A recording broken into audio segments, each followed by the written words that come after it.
Yo,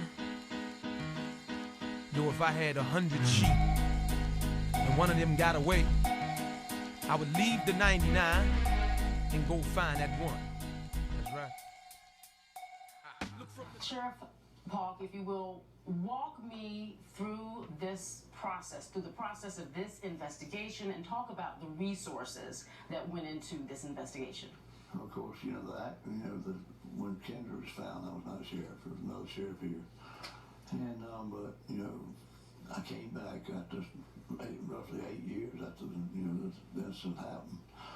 And it was still on the minds of a lot of people in this county. I'm born and raised here, and I know a lot of people. We might have 130,000, 40,000 people. I know a lot of them. And it was an issue. It was an issue during the election, actually, when you look at this case. And, of course, the case was, when it happened out there, it wound up with a lot of agencies involved. You got the FBI, the G.B.R, the Department of Justice, the Lowndes County Crime Lab, of course, the Sheriff's Office. At that time, they were the lead investigators to start with.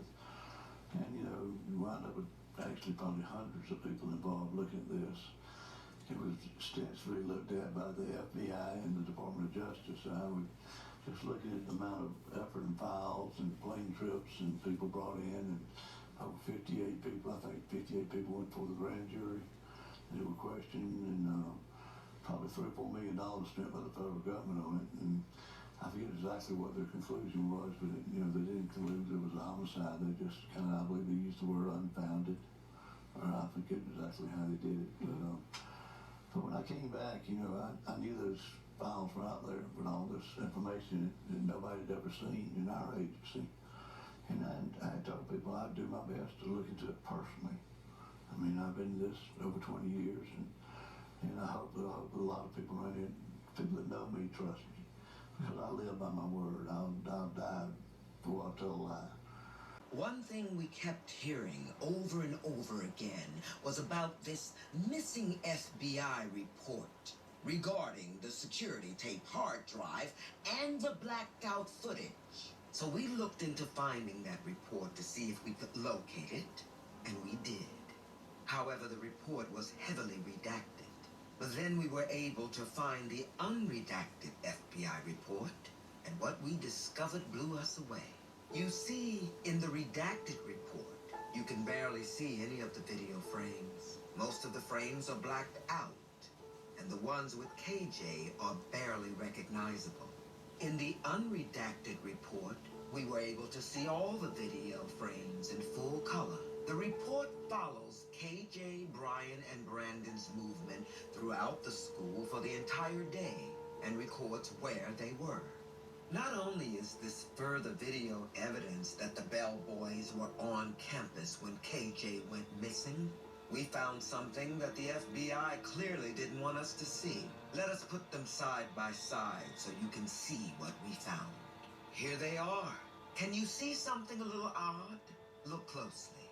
There appears to be a frame on both pages that matches. How could this be? What tipped us off is KJ's yellow folder. We were going through Brian's movements, and all of a sudden, KJ's folder appeared on screen. That's right. There's a frame on KJ's side and Brian's side that is identical. The boys are standing seemingly right next to each other in the hallway.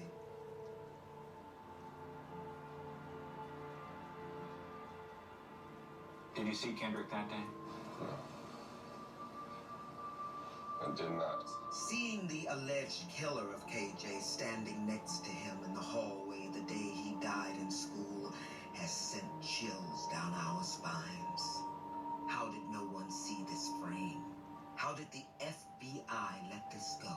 Why did it take 6 years and an independent filmmaker to find this?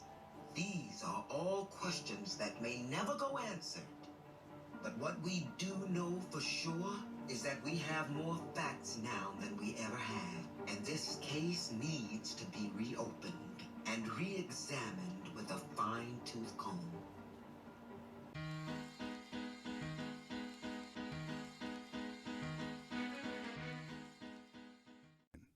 If he was inside the Met, reaching for that shoe, inside this tube, reaching for the shoe, and the shoe is beneath him, Why isn't that shoe covered with blood?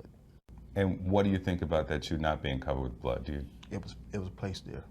The Johnsons point out several things they disagree with in the sheriff's 16-page summary, including results from a third autopsy report and the conclusion students the family suspects were involved never had contact with their son the day he died. They never crossed paths. It's gonna come out no matter how much layers they put on top of what happened to Kendrick. It's gonna come out. We're breaking right now. The family of South Georgia teen found dead in a gym mat almost 10 years ago, speaking out against a recent ruling just yesterday that's closing the case. This is the father of Kendrick Johnson. This is Kenneth Johnson. Let's listen in. The findings what happened to Willie Jane Williams. The same thing that this sheriff department will do again and again if the people do not stand up and fight for what is right and make them do what's right. This is the sheriff department known to cover up. Known to cover up things. When you had Willie Jane Williams laying inside this jailhouse, dying.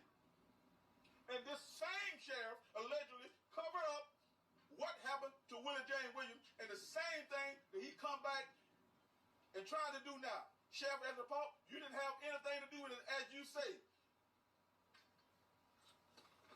But the lies you put on this paper made you just a part of the cover-up and the conspiracy of what's going on in my son's case. And I will fight, as long as I have to uncover what exactly happened to Kendrick Johnson. People, do not take my word for it. Do your research.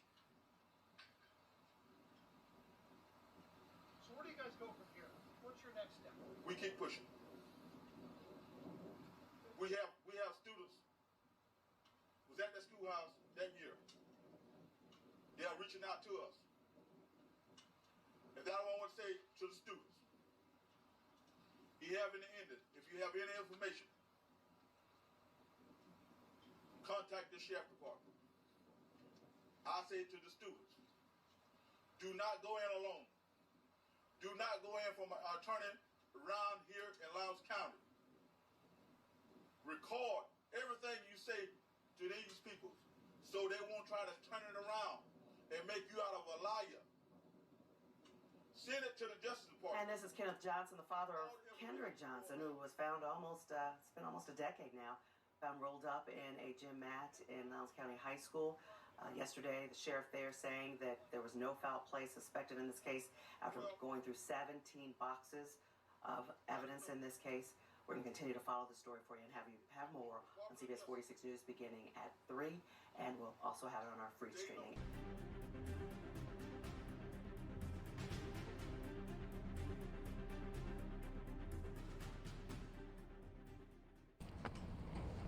And the findings of the third autopsy, it said that their revealed blunt force trauma was found in Johnson's right chest. It made you think that Paulk said the third autopsy was accidental blunt force, he said that it was what did he say? I got it here, I'm sorry.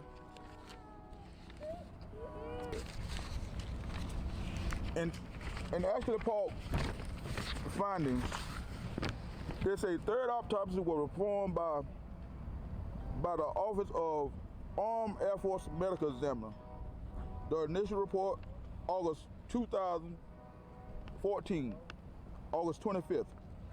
It listed the cause of death as position of fixture and the manner of death accidental. That is not true. Look at the third autopsy, people. Do your own research. The third autopsy was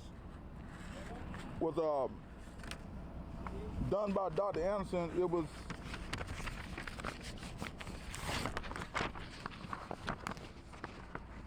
the third autopsy contradicts the findings of the first autopsy, which determined the cause of death as position of asphyxia. The findings in the autopsy done by forensic that the reveal of blunt force trauma was found. And that contradicts everything Sheriff Paulk said about the third autopsy. Do your research, peoples. Do not believe anything that this sheriff department tell you, because it is known that they would not tell the truth about what happened. Did you ever expect you'd have to exhume his body? No, I didn't expect to have to bury his body. In June, Kendrick's body was sent to Florida. The Johnsons hired Dr. Bill Anderson to conduct an independent second autopsy. In that autopsy, Anderson told the Johnsons he found evidence that Kendrick died as the result of a blow to the neck and not accidental asphyxia after slipping into a rolled gym mat at school, as investigators in Georgia had said.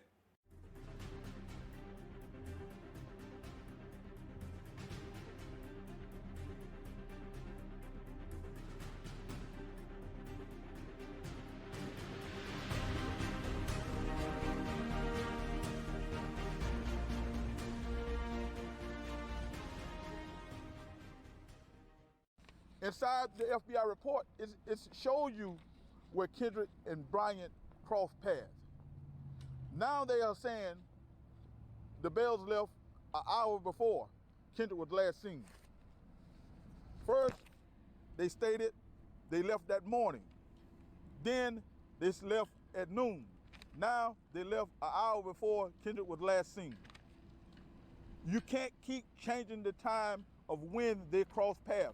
You got an FBI report showing you when they cross paths with each other. Everybody who sees this case believes that there's something awfully suspicious about what happened to Kendrick Johnson. They do not accept the sheriff's conclusion that he climbed into a wrestling mat, got stuck and died.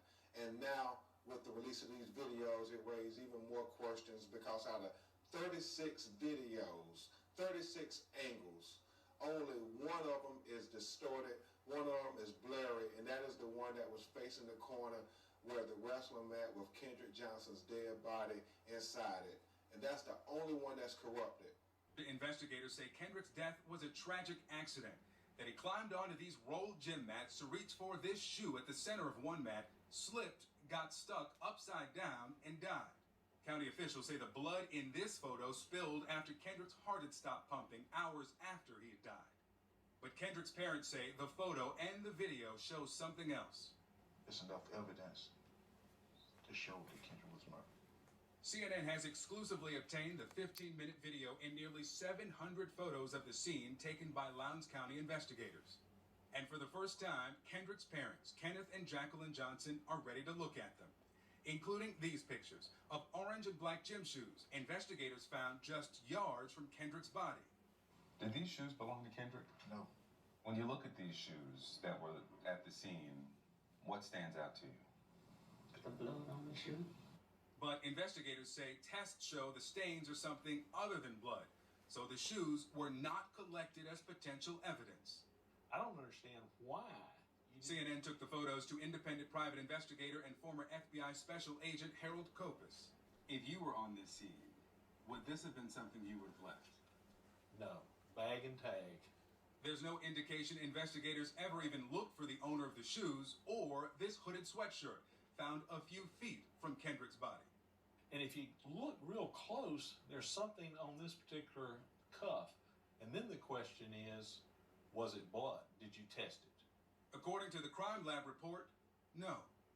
They know something happened in that gym, and they don't want it to come out. For the Johnsons, there's no stronger indicator than this photo. It's of what appears to be blood dripping down a wall. Here's what Lowndes County Lieutenant Stride Jones told CNN about that wall in May.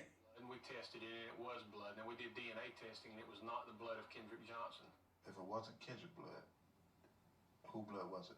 Did you ever find out who it was or any involvement? No, as of now, we haven't, no. But it doesn't appear to be related to our crime in any way. What do you think about the decision not to test it further? You can't explain it. If you're running the crime scene, then you're going to say that's potential evidence. Obviously, we're going to check this out and find out who does it belong to. This is an athletic gym. I mean, obviously, this is where they conduct various athletic classes and instructions at. A kid couldn't have scraped their knee or arm or something and got that much blood on the wall. There's 1, 2, 3, 4, 5, 6. 6 impacts. The opinion of our crime scene personnel, after looking at it closely, the blood appeared as it had been there for an extended period of time. It didn't appear to be very fresh. School gym.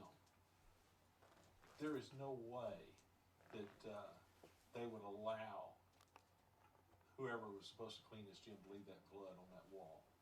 And there's the question, why was there no blood where they expected to see lots of blood? Remember the photo of that shoe investigators say was inches below Kendrick's head? Look at it again. If he was inside the mat, reaching for that shoe, inside this tube, reaching for the shoe, and the shoe is beneath him, why isn't that shoe covered with blood? And what do you think about that shoe not being covered with blood, dude? It was placed there. And what do you think about that shoe not being covered with blood, dude? It was placed there. Hey, Sheriff Prime. Hi. Victor Blackwell, CNN. Chris Prime. The Sheriff's Department has denied a cover-up, but we took the Johnsons' concerns to Lowndes County Sheriff Chris Prime. Got some questions about the Kendrick Johnson I'm not case. going to discuss that with you. Why not, sir? Because our case is closed. The family has some concerns about why some things were not taken into evidence. There was blood on the I'm not wall. going to discuss the case with you. And why is that? Because I don't want to. Then, less than a minute after he'd invited us in, What did you not understand that I said? I'm through talking to you. he ushered us out. Thank you, Sheriff Prime. I don't believe this was an accident. I think this young man met with foul play. How did no one see this frame? How did the FBI let this go? Why did it take 6 years and an independent filmmaker to find this? These are all questions that may never go answered. But what we do know for sure is that we have more facts now than we ever have. And this case needs to be reopened and re-examined with a fine-tooth comb. And this same sheriff allegedly covered up what happened to Willie Jane Williams, and the same thing that he come back and trying to do now. Sheriff Ezra Paulk, you didn't have anything to do with it, as you say. But the lies you put on this paper made you just a part of the cover-up and the conspiracy of what's going on in my son's case. And I will fight as long as I have to uncover what exactly happened to Kendrick Johnson.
see Kendrick that day? No. I did not. Seeing the alleged killer of KJ standing next to him in the hallway the day he died in school has sent chills down our spines. How did no one see this frame? How did the FBI let this go? Why did it take 6 years and an independent filmmaker to find this? These are all questions that may never go answered. But what we do know for sure is that we have more facts now than we ever have. And this case needs to be reopened and re-examined with a fine-tooth comb.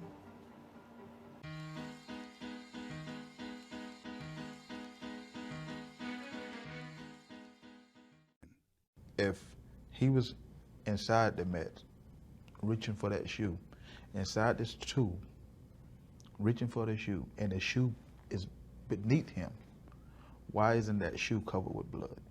And what do you think about that shoe not being covered with blood? Do you? It was placed there.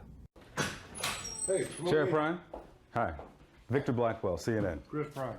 The Sheriff's Department has denied a cover-up, but we took the Johnsons' concerns to Lowndes County Sheriff Chris Prime.